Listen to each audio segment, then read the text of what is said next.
c'est l'histoire d'un enfant, voilà, qui est un enfant assez, on va dire, introverti, qui est au moment de sa préadolescence et qui va vivre dans une famille où il y a une mère, un père et une belle-mère, et où il va vivre un moment douloureux.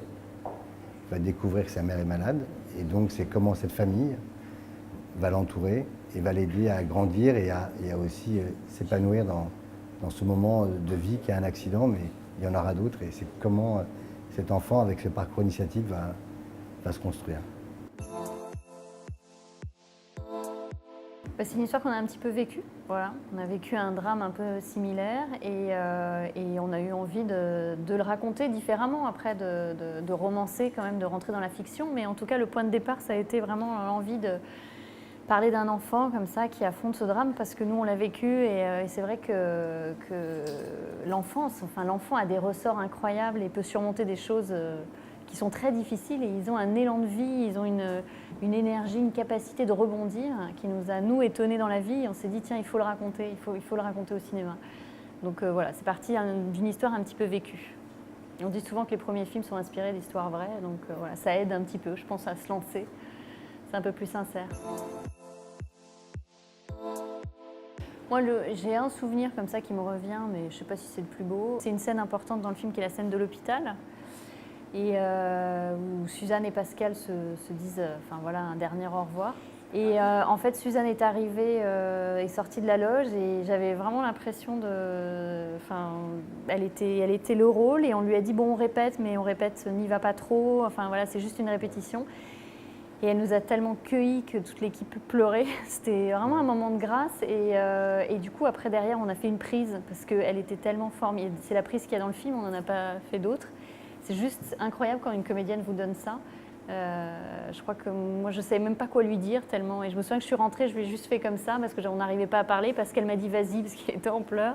Toute l'équipe pleurait. Ouais. Donc ça, c'était un moment assez émouvant. Je ne sais pas si c'est le plus beau, mais en tout cas, c'est le plus intense, on va dire. Le plus beau, c'est certainement le premier moteur sur l'Acheté le matin au Cap Ferré, parce que c'est le premier jour qu'on a attendu ça depuis 5 ans, et qu'on se regarde et qu'on se dit qui lance le moteur. Et voilà. Si on parle du projet en sa totalité, entre le premier jour où on l'écrit et le jour de la sortie, on va dire 5 ans.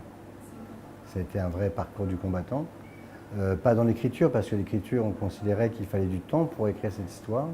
Comme pour toutes les histoires, je pense qu'il faut ressasser, épurer, nettoyer, recommencer.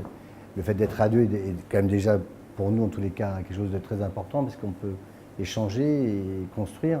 Et ensuite, ce qui a été très long, ça a été aussi la mise en place, le choix du casting, de réussir à imposer les comédiens, qui étaient Suzanne Clément surtout, parce qu'au départ, elle n'avait pas la notoriété avant Momie. Et il a fallu que Momie sorte pour qu'on puisse imposer cette comédienne. Et ensuite, le tournage, les financements, donc tout ça, oui, c'est 5 bonnes années. Ouais. Un premier film, c'est toujours très difficile à mettre en place. C'est notre premier film, c'est avec des comédiens pas nécessairement bankable. Si on regarde Ch'ti ou autre chose, les montages se font plus rapidement. Donc voilà. Bon, moi, j'ai fait des études de lettres, des études littéraires, et puis ensuite, j'avais toujours envie de réaliser, donc j'ai commencé en tant que stagiaire, donc stagiaire mise en scène, assistante mise en scène, et puis après, j'ai réalisé des making-of, et puis je me suis dit, ce que j'ai envie de faire, c'est réaliser, écrire, donc j'ai suivi la formation de la FEMIS en scénario, la formation continue. Et voilà, et ce qui est super, c'est qu'on était deux, parce que ce qui est difficile quand on veut se lancer, c'est évidemment, on gagne sa vie, on a des enfants, on a une famille, il faut les nourrir, machin. Donc c'était super d'être à deux, parce qu'elle m'a permis de m'arrêter pendant 1 an et demi d'écrire, et de rebondir ensuite ensemble, donc ça c'était bien. Et moi j'ai toujours envie de faire des comédies, c'est pour ça que Non, je me blague.